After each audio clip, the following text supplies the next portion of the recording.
Hello दोस्तों, नमस्कार। स्वागत है आपका हमारे यूट्यूब चैनल सगुन एजुकेशन पर। दोस्तों, आज हम इस वीडियो में बात करेंगे जो आपका रिट का एग्जाम लगने वाला है, यानी कि इसी महीने में, यानी कि फरवरी माह के अंदर। उसके अंदर आपकी चाहे साइकोलॉजी हो, यानी कि मनोविज्ञान हो, चाहे आपकी जो लैंग्वेज फर्स्ट लैंग्वेज हिंदी हो, या फिर आपकी संस्कृत हो, चाहे आपका जो सब्जेक्ट एसएसटी हो, चाहे आपका साइंस मैथ हो, चाहे आपका पर्यावरण अध्ययन हो, उसमें एक कॉमन टॉपिक लगता है, एक यूनिट लगती है, उससे 5 या 7 क्वेश्चन पूछे जाएंगे। तो आज उसके बारे में डिस्कस करेंगे।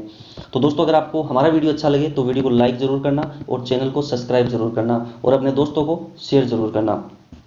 तो दोस्तों, आज हम इस वीडियो में बात करेंगे मापन के बारे में। दोस्तों, ध्यान में रखना, मापन के बारे में आपके जितने भी डाउट है उसको क्लियर करेंगे। फिर उसके बाद हम बात करेंगे आकलन के बारे में, फिर हम बात करेंगे मूल्यांकन के बारे में, फिर हम बात करेंगे उपलब्धि परीक्षण के बारे में, फिर उसके बाद हम बात करेंगे निष्पत्ति परीक्षण के बारे में, फिर उसके बाद हम बात करेंगे निदानात्मक परीक्षण के बारे में, फिर उसके बाद हम बात करेंगे उपचारात्मक शिक्षण के बारे में। दोस्तों, बिना किसी देरी के वीडियो को स्टार्ट करते हैं। दोस्तों, सबसे पहले हम बात करेंगे जो मापन है उसके बारे में डिस्कस करेंगे। दोस्तों, ध्यान में रखना, मापन का अर्थ क्या होता है। दोस्तों, ध्यान में रखना, एग्जाम में पूछा गया है इनकी जो मापन है किसको बोलते हैं। तो दोस्तों, ध्यान में रखना, व्यक्ति की विशेषताओं को अंक प्रदान करना मापन कहलाता है। यानी कि जो छात्र होते हैं उनको अंक प्रदान करना ही मापन कहलाता है। दोस्तों, नंबर के हिसाब से बच्चों की योग्यता निर्धारित करना मापन कहलाता है। यानी कि जो बच्चों को जो अंक प्रदान किए जाते हैं उसे ही मापन बोलते हैं।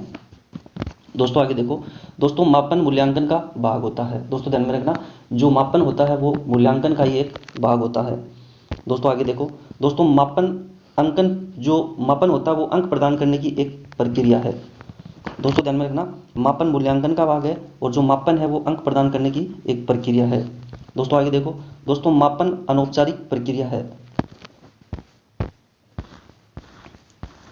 दोस्तों, अब हम बात करेंगे जो मापन का स्तर है वो कितने प्रकार का होता है। दोस्तों, एग्जाम में पूछा गया क्वेश्चन है, इनकी जो मापन के प्रकार है वो कितने प्रकार का होता है। मापन 4 प्रकार का होता है। किसके अनुसार। दोस्तों, एसएस स्टीवेंसन के अनुसार। तो दोस्तों, 4 प्रकार कौन से हैं। पहला दोस्तों हमारा है नामित मापन, जिसे शाब्दिक मापन भी बोलते हैं। दूसरा हमारा है कर्मित मापन, और तीसरा हमारा है अंतरित मापन, और चौथा हमारा है अनुपातिक मापन। दोस्तों, इसे अच्छे से देख लेना, एग्जाम की दृष्टि से मोस्ट है। दोस्तों, अब हम बात करेंगे आकलन के बारे में। दोस्तों, यहाँ से काफ़ी क्वेश्चन पूछे जाते हैं और आगे भी पूरी संभावना है कि यहाँ से क्वेश्चन पूछे जाएंगे। तो दोस्तों, अब हम बात करेंगे आकलन के बारे में। दोस्तों, किसी के बारे में जो जानकारी इकट्ठा करने की जो प्रक्रिया होती है उसे क्या बोलते हैं। आकलन बोलते हैं। दोस्तों, एक बार दोबारा देखना, किसी के बारे में जानकारी इकट्ठा करने की प्रक्रिया क्या कहलाती है। आकलन कहलाती है। दोस्तों, आगे देखो। दोस्तों, अब हम बात करेंगे आकलन के प्रकार। दोस्तों, यहाँ से काफ़ी बार एग्जाम में क्वेश्चन पूछा जाता है। दोस्तों, आकलन के प्रकार। दोस्तों, ध्यान में रखना, वैसे तो आकलन 3 या 4 प्रकार के होते हैं, लेकिन आपकी एग्जाम की दृष्टि से 2 मोस्ट है, तो आपको अच्छे से देखने हैं। तो दोस्तों, पहला हमारा है रचनात्मक या फिर निर्माणात्मक आकलन। दोस्तों, ध्यान में रखना, इसको इंग्लिश में बोलते हैं फॉर्मेटिव।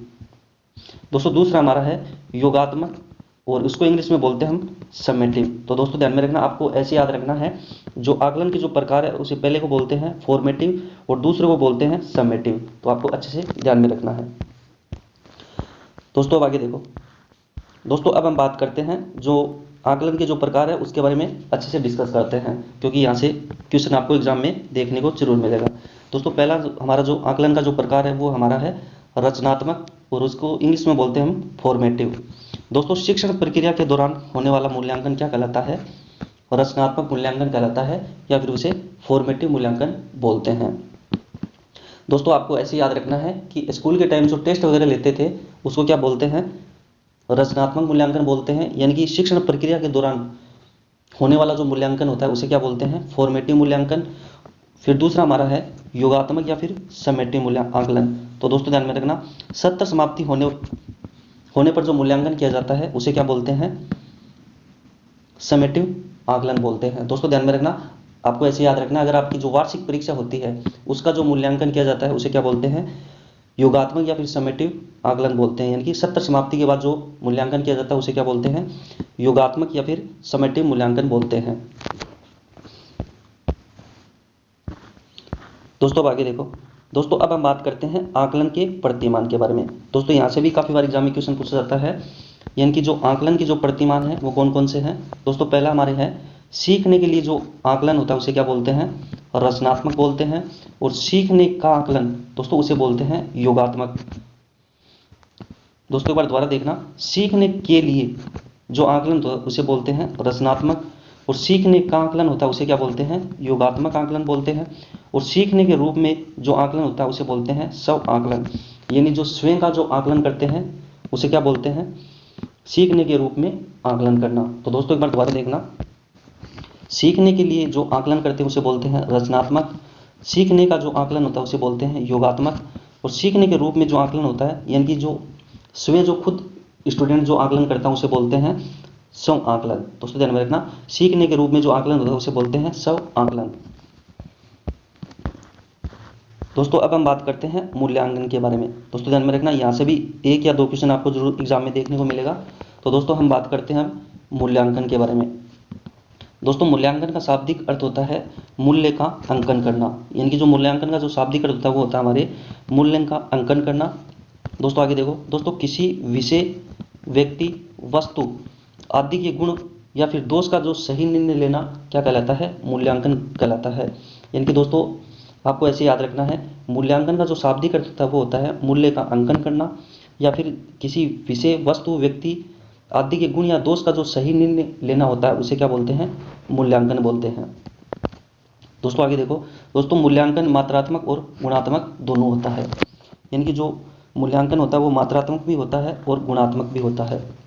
दोस्तों आगे देखो, दोस्तों मूल्यांकन एक निर्णयात्मक प्रक्रिया है। दोस्तों ध्यान में रखना, मूल्यांकन मात्रात्मक भी होता है और गुणात्मक भी होता है। दोस्तों अब आगे देखो,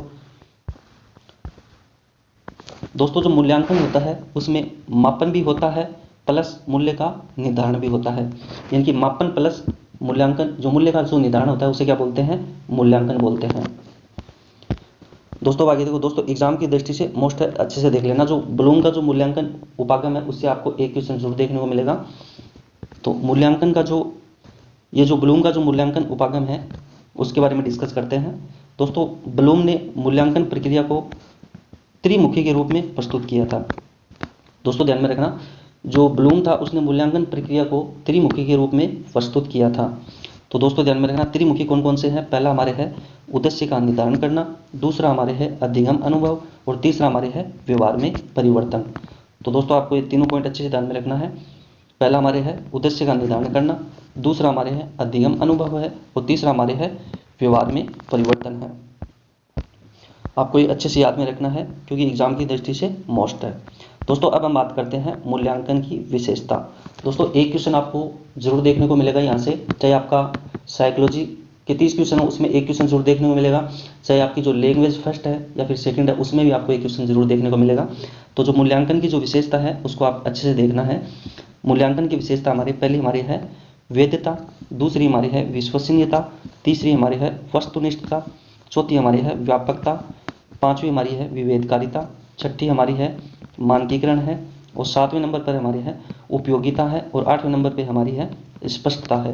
तो दोस्तों ध्यान में रखना, ये मूल्यांकन की विशेषता है और आपको अच्छे से ध्यान में रखना है। दोस्तों अब हम एक एक करके बात करते हैं, यानी कि वैधता किसको बोलते हैं। दोस्तों ये काफ़ी बार एग्जाम में क्वेश्चन पूछा गया है कि वैधता किसको बोलते हैं, यानी कि जिस उद्देश्य के लिए बनाया गया हो उस उद्देश्य की पूर्ति करना। दोस्तों ध्यान में रखना, वैधता का अर्थ क्या होता है, जिस उद्देश्य के लिए बनाया गया है उस उद्देश्य की पूर्ति करता है उसे वेद, यानी कि जो वेद होता है उसे वैधता कहलाता है। तो दोस्तों ध्यान में रखना, जिस उद्देश्य के लिए बनाया गया है उस उद्देश्य की पूर्ति करना, जिस मतलब इस उद्देश्य की जो पूर्ति करता है उसे क्या बोलते हैं, वैधता बोलते हैं। दोस्तों अब हम बात करते हैं विश्वसनीयता। दोस्तों ध्यान में रखना, ये भी एग्जाम की दृष्टि से मोस्ट है विश्वसनीयता। यदि किसी परीक्षा के परिणाम समान परिस्थिति में विभिन्न अवसरों पर एक समान बने रहे, दोस्तों ध्यान में रखना, यदि किसी परीक्षा के परिणाम समान परिस्थिति में विभिन्न अवसरों पर एक समान बने रहे उसे क्या बोलते हैं, विश्वसनीयता बोलते हैं। दोस्तों अगला पॉइंट है हमारे वस्तुनिष्ठता। दोस्तों ध्यान में रखना, वस्तुनिष्ठता किसे बोलते हैं। दोस्तों एक ही उत्तर हो और परीक्षक का प्रभाव ना हो उसे क्या बोलते हैं, वस्तुनिष्ठता बोलते हैं। जैसे दोस्तों आपका जो रिट का एग्जाम लगने वाला है उसमें जो क्वेश्चन आने वाले हैं वो वस्तुनिष्ठ आने वाले हैं। तो दोस्तों ध्यान में रखना, वस्तुनिष्ठता का अर्थ होता है एक ही उत्तर हो और उसका जो जांच करने वाला होता है, जैसे कोई टीचर वगैरह होता है, उसका कोई प्रभाव नहीं पड़ता, उसे क्या बोलते हैं, वस्तुनिष्ठता बोलते हैं। दोस्तों अब हम बात करते हैं विवेककारिता।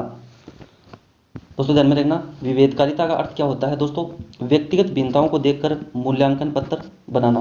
दोस्तों ध्यान में रखना, विभेदकारिता का अर्थ होता है जो व्यक्तिगत विभिन्नताओं को देखकर मूल्यांकन पत्र बनाना चाहिए। यानी कि जो प्रश्न पत्र जो बनाते हैं उसका खास तौर पे ये ध्यान में रखना है, जो क्वेश्चन आते हैं वो सरल से कठिन की ओर होने चाहिए। कुछ क्वेश्चन सरल होने चाहिए और कुछ कठिन होने चाहिए। दोस्तों ध्यान में रखना, विभेदकारिता का मतलब होता है व्यक्तिगत भिन्नताओं को देखकर मूल्यांकन पत्र बनाना चाहिए।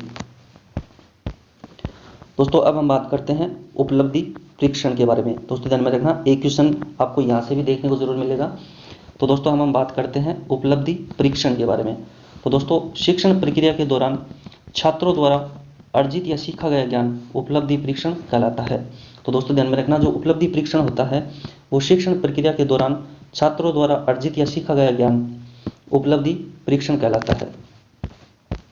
दोस्तों आगे देखो, दोस्तों जो उपलब्धि परीक्षण है उसका अन्य नाम, दोस्तों काफी बार एग्जाम में पूछा गया है तो आपको अच्छे से ध्यान में रखना है।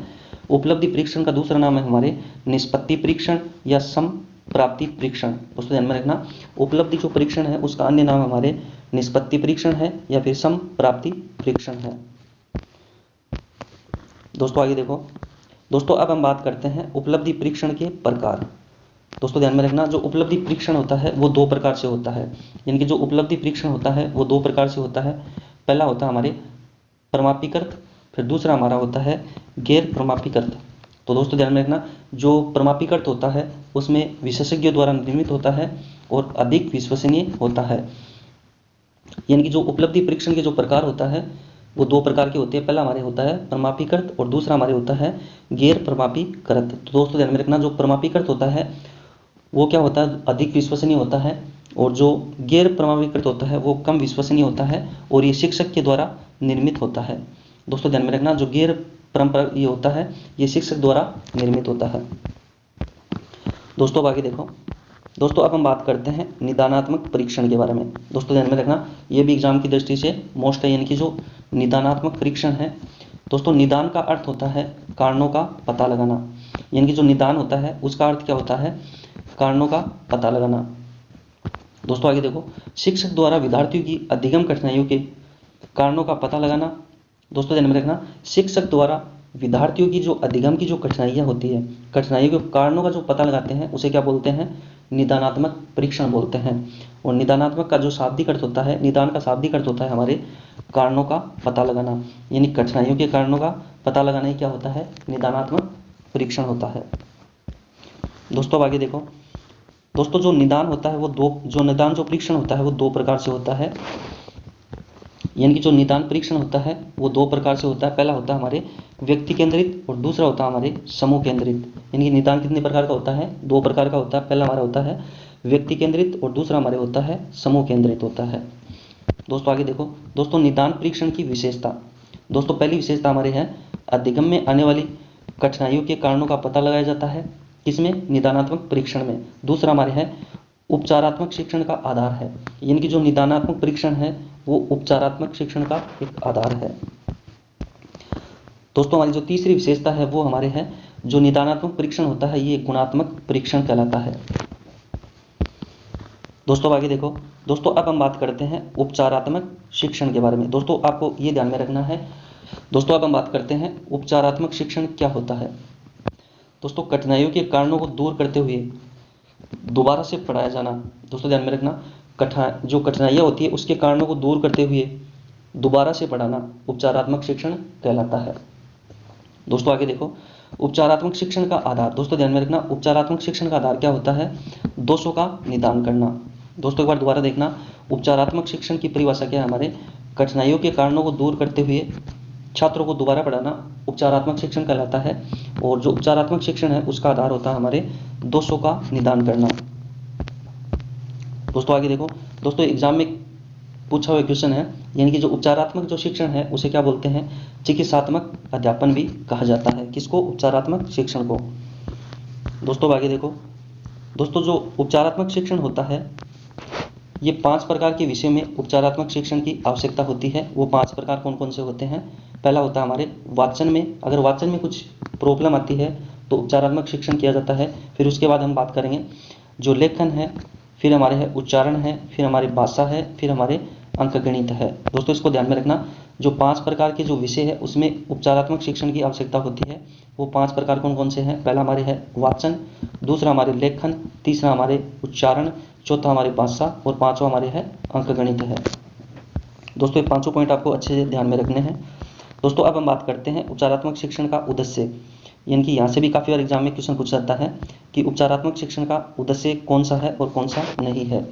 तो दोस्तों पहला उद्देश्य हमारे हैं अधिगम दोषों को दूर करना, दूसरा हमारे हैं छात्रों की व्यक्तिगत कठिनाइयों को दूर करना, तीसरा हमारे हैं छात्रों का पिछड़ापन दूर करना और चौथा हमारे है तुतलाने व हकलाने वाले बालकों की समस्याओं का समाधान करना। ये दोस्तों ध्यान में रखना, ये उपचारात्मक शिक्षण के मुख्य उद्देश्य हैं। ये पॉइंट भी आपको अच्छे से याद में रखने हैं। दोस्तों अब हम बात करते हैं,